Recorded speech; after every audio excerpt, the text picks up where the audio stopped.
Is there a light at the end of the tunnel for Atlantic City? New Jersey District 2 Senator James Whelan gives his insight on Atlantic City.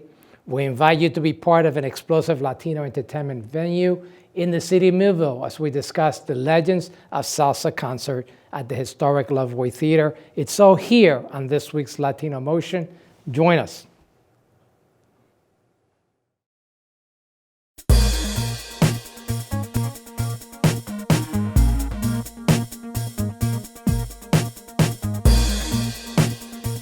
Choose quality, value, distinction. Choose Stockton. Latino Motion with Bert Lopez is presented by Latino Motion Public Affairs Media, a New Jersey nonprofit corporation, and Stockton University. This edition of Latino Motion with Bert Lopez is brought to you by the HD Studios at the campus of Stockton University. Funding for Latino Motion is provided by Atlanticare, healthcare you can believe in. Atlantic City Electric, energy for a changing world. And South Jersey Gas. Welcome to Latino Motion, a weekly interview show highlighting issues impacting New Jersey's Latino community while advancing understanding of Latino cultural heritage and contributions to our society. And here is your host, Bert Lopez. Buenos dias and welcome to Latino Motion. While Atlantic City is seeking to stay afloat, its financial situation remains critical, leading to the possibility of additional intervention by the state. Joining me is New Jersey District 2 Senator James Whelan, who has been intimately involved with the emerging developments in Atlantic City. Senator Whelan, welcome to Latino Motion. Thank you for having me. Nice to be here, Bert. And I know that what's consuming your time and keeping you awake at night is Atlantic City. A lot of happening. Let's just frame what the issues are. The fundamental problem we all know is there's been a downturn in Atlantic City because of the competition up and down the East Coast. As a result, we've seen, on a personal level, so many of our friends, you and I both live in Atlantic City, so many of our friends have lost jobs and they've gone from full-time to part-time, and just the human impact on this has been a nightmare for so many families in Atlantic City, Atlantic County, South Jersey region. But it also has an impact on the government. The government has less money coming in. As casinos close, the property tax money that they paid previously goes way down. The existing casinos have appealed their property taxes. Their values have gone way down. So you have a real nightmare scenario, as you describe it, where the city financially is struggling. And at the same time, there's concern at the state level on a number of levels. The North Jersey casinos is part of the picture here. How do we attract investment, so on and so forth. But certainly the real concern for everyone aside from the fact that there's a job loss is the jeopardy that the government itself is in with the lack of those ratables. You mentioned the North Jersey casinos, which has been something that many of the New Jersey legislators down here in South Jersey have been opposed to. Are you opposed to such an act? I'm definitely opposed to North Jersey casinos, and I think, and I've gotten some people mad at me when I've said I think that the question being on the ballot is inevitable, and it will be on the ballot. I'm not going to. There's not enough votes to stop it. There's not enough votes in the legislature to stop it. The governor's in favor of it. Senate president's in favor of it. The speaker's in favor of it. There are Democrat and Republican sponsors. There are not just North Jersey, but Central Jersey legislators who are in favor. So it will be on the ballot. Now, we have to go out and make the case as to why, not it's bad for Atlantic City. If we do that, we lose. We have to make the case as to why it's bad for New Jersey. And one of the realities, I think, is that the promises and the projections of what will happen with North Jersey casinos in terms of the jobs that are created, in terms of the revenues that are raised, are not going to last very long, because it will be a relatively short period of time that between North Jersey having casinos and New York City having casinos. The argument in favor of North Jersey casinos is, if you look at the East Coast, the only major city without casinos right nearby is New York City. So we're going to put casinos right across from New York City. Yeah, that's great until New York State and New York City figures out, hey, why do we want all these people from Manhattan and the Bronx and Queens going over to New Jersey? Let's keep them in New York City, and whether it's in Manhattan or the Bronx or wherever. Now, there was some dispute between the Senate President and the Speaker in terms of what that legislation would consist of. And I believe you also voiced your concerns at that point about what should be in there. In fairness, one of the differences was, frankly, how much would Atlantic City get? The Senate President, to his credit, was fighting for Atlantic City to get a little more. The Speaker from North Jersey was fighting for Atlantic City to get a little less. But as I just indicated, one of the problems is that the amount Atlantic City gets is going to be predicated on a percent. And when the revenue goes down, the percent's going to go down. So I don't think Atlantic City is going to get anywhere near what it was promised and what it would need to offset the negative impact it would have on the industry and on our working families here. So I'm very much opposed to it at this point. And I think we can defeat it, because I think we have to make the case in North Jersey that this is not quite the Panacea is being painted. Panacea, thank you. That is being painted as, and it's going to be a short period of time before New York City winds up with casinos, and whatever that North Jersey market is will be cut in half or more. And which would impact whatever benefits are reaped back to Atlantic City. Whatever benefits New Jersey generally gets, and specifically Atlantic City. You think there's any benefit to Atlantic City, simply the fact that whoever develops those casinos up in North Jersey would be one of the assisting operators here in Atlantic City? Well, again, that was one of the things that was fought over between the Senate President and the Speaker. The Senate President said, these companies have invested in Atlantic City. We don't want a company in North Jersey who's going to be cannibalizing the Atlantic City market. And it worked out to the benefit of the companies. But again, I think there's not enough, despite the efforts of the Senate President, there's not enough good stuff in there for Atlantic City to offset the negative impact that it would have on our market. So at this point, I'm prepared to work against the referendum, not just in Atlantic City where it's easy, but in North Jersey where we need to educate people as to along the lines we just talked about. And we have a lot of other issues and concerns in Atlantic City, including some of the actions that we thought were going to help the city, but didn't come to fruition. We're going to continue that discussion. We're just going to take a quick break. We'll be right back with more Latino Motion. Latino Motion with Bert Lopez is presented by Latino Motion Public Affairs Media, a New Jersey nonprofit corporation. Join us online at www.latinomotion.tv. Find us on YouTube, Facebook, and Twitter. We encourage your comments and contributions for show topics. Welcome back to Latino Motion. We continue our discussion with New Jersey District 2 Senator Jim Whelan. And the focus of our discussion is the city of Atlantic City. Senator, welcome back to Latino Motion. And we were talking about the North Jersey casinos. Obviously, that's just a small obstacle right now, considering all the big issues that we have in Atlantic City and the fact that we're at the verge of bankruptcy. Tell me what your perspective is on the city filing for bankruptcy. The worst thing that could happen would be for the city to go into bankruptcy. It's not to say the city doesn't have problems, they do. The second worst thing that could happen would be for the state to do a total takeover of Atlantic City.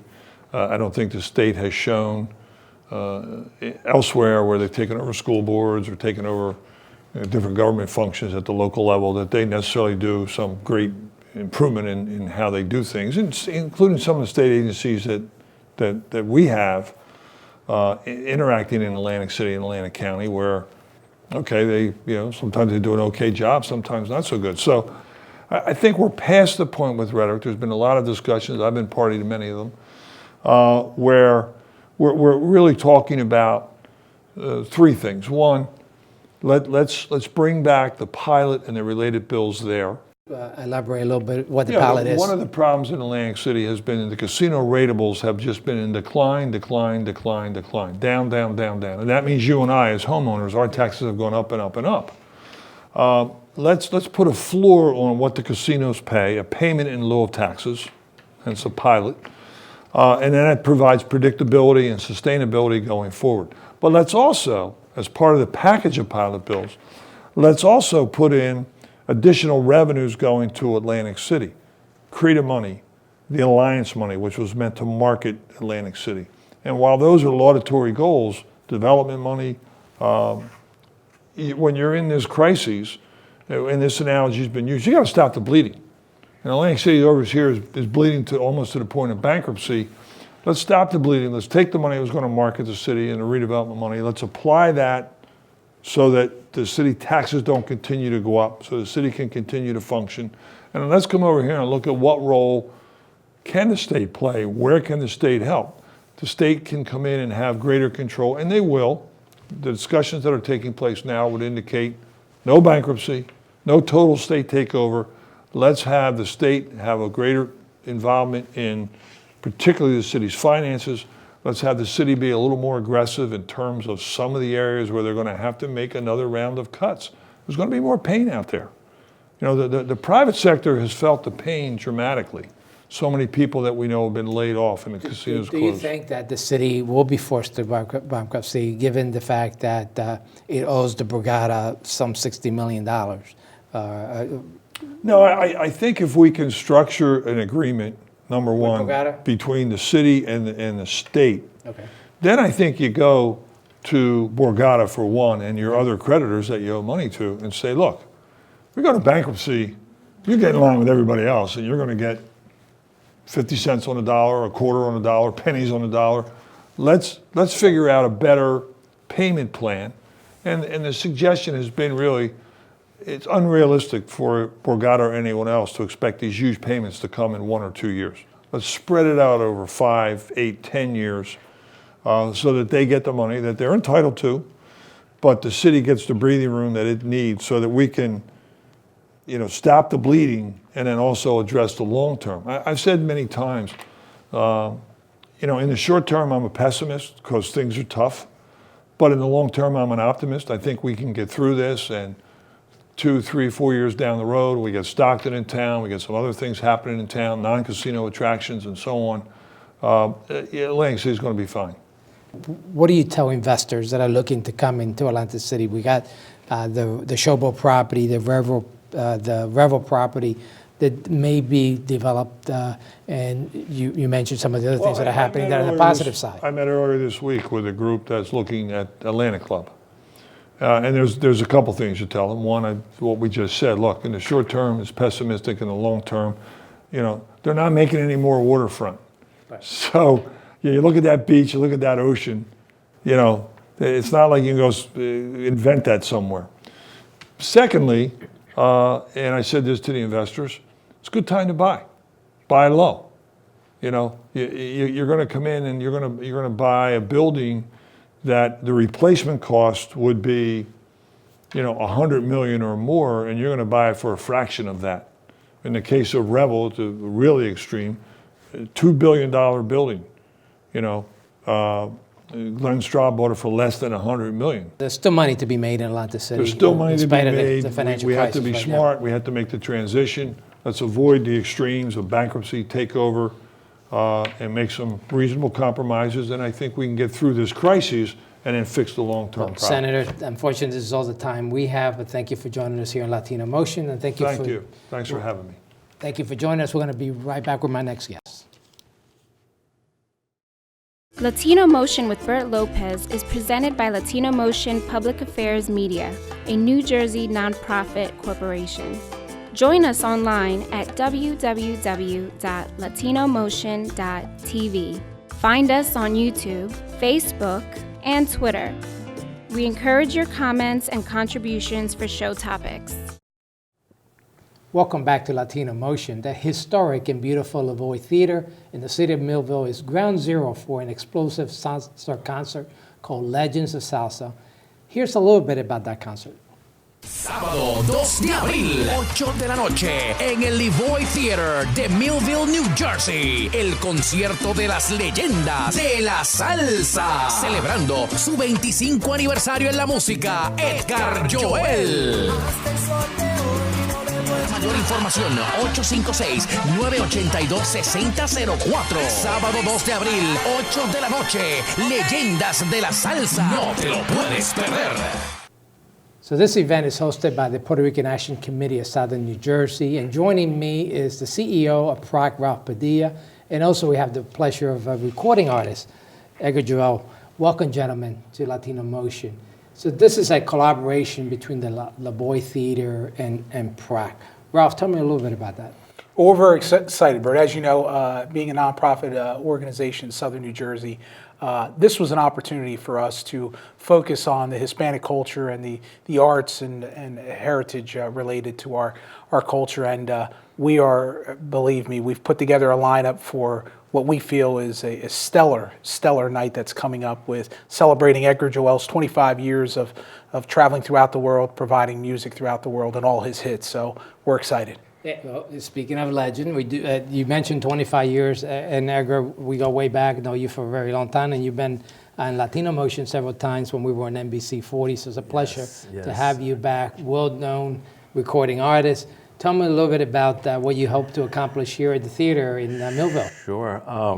Well, in conjunction with Ralph and PROC, like we was talking before, we're looking forward to celebrating my 25 years in music. Like Ralph said, we have some colleagues, Nino Segarra, Adriel, Michael Stewart, Frank Lee Jr., and me, and hopefully we can have a full house. We're going to invite everybody to the Void Theater, April the 2nd in Millville, New Jersey. And I know you've had a long, illustrious career, or been all over the world, and you're coming back home, so to speak, to your local roots, because you are local in Southern New Jersey. So certainly, this is a way to connect back to your roots here in Southern New Jersey. Definitely. Very happy, very excited. I'm really looking forward to April 2nd. I want to take advantage and thank Mr. Ralph Padilla and PROC for counting with us and being able to put this concert together for April 2nd. You decided to do salsa, and salsa is one of those basic roots from Latinos down in Central America, Cuba, Colombia, Puerto Rico, obviously, where a lot of salsa is played. So certainly, we're very well connected to the roots of salsa. Tell me a little bit more about that. Well, again, with this event, it's the opportunity to highlight the best talent from throughout the world. One night in Southern New Jersey, members of the general community, not just the Hispanic community, they don't have to travel to Philadelphia or to New York City to see a concert of this magnitude. The support that we've gotten already has just been overwhelming. And to have 5 international recording artists, Latin Grammy Award nominee Michael Stewart, Nino Segarra, who has over 15,000 hits on YouTube singing his classics. And again, the South Jersey connection, being able to bring Edgar back to celebrate his 25 years. Adriel Gonzalez, who's a South Jersey guy, born and raised right down the road here in Wayhorse Pike. And really, the institution, a Hall of Famer, Frankie Ruiz, his son, will be performing for the first time ever in Southern New Jersey. So again, it's we're going to be making history in the city of Mayville. Haven't heard the son, but certainly the father is very well known. Tell me a little bit about the Lavoie Theater. I mean, it's remodeled, and it's a pretty nice place to have a concert like this. Yeah, when we were looking at being able to kick off the Hispanic Cultural and Arts program that we're going to have, we were looking for central location. When you look at Cumberland County, strategically where it's located, it's right off of Route 55. Again, within traveling distance, within 50 minutes of Atlantic City, within 45 minutes of Philadelphia. Cumberland County having the 3rd largest Hispanic population in regards to density by population in the state of New Jersey. It's a county that literally has nearly 1/3 of his residents are of Hispanic descent. So it's a perfect fit. The facility is second to none. Just ask you, Edgar, a little bit about salsa. It certainly is very popular particularly within the older community, and there's a lot younger audience that are getting into the salsa, not just reggaeton, but really we see some young stars coming up in salsa. Sure. Tell me a little bit about that. Yes, definitely the upcoming young stars, musicians, singers, however you want to call them. I recommend, that they just hang in there and study, and I'm sure there's something at the end we'll definitely give. But they're all invited. I mean, we're very, very popular with the older generations from the 90s and whatnot, but I see a lot of the youngsters coming out, definitely.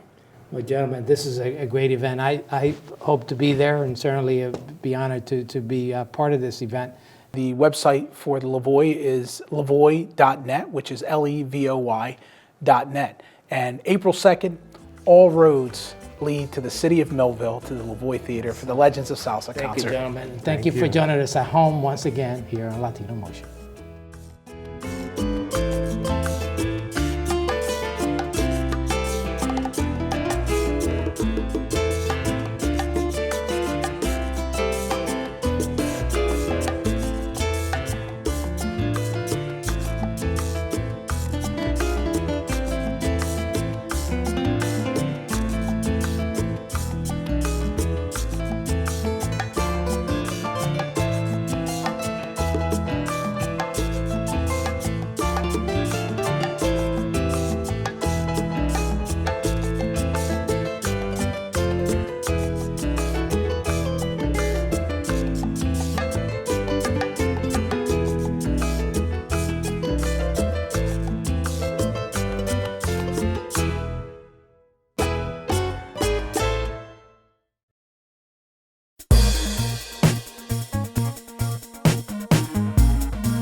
Choose quality, value, distinction. Choose Stockton. This edition of Latino Motion with Bert Lopez is brought to you by the HD Studios at the campus of Stockton University. Funding for Latino Motion is provided by Atlanticare, healthcare you can believe in. Atlantic City Electric, energy for a changing world. And South Jersey Gas.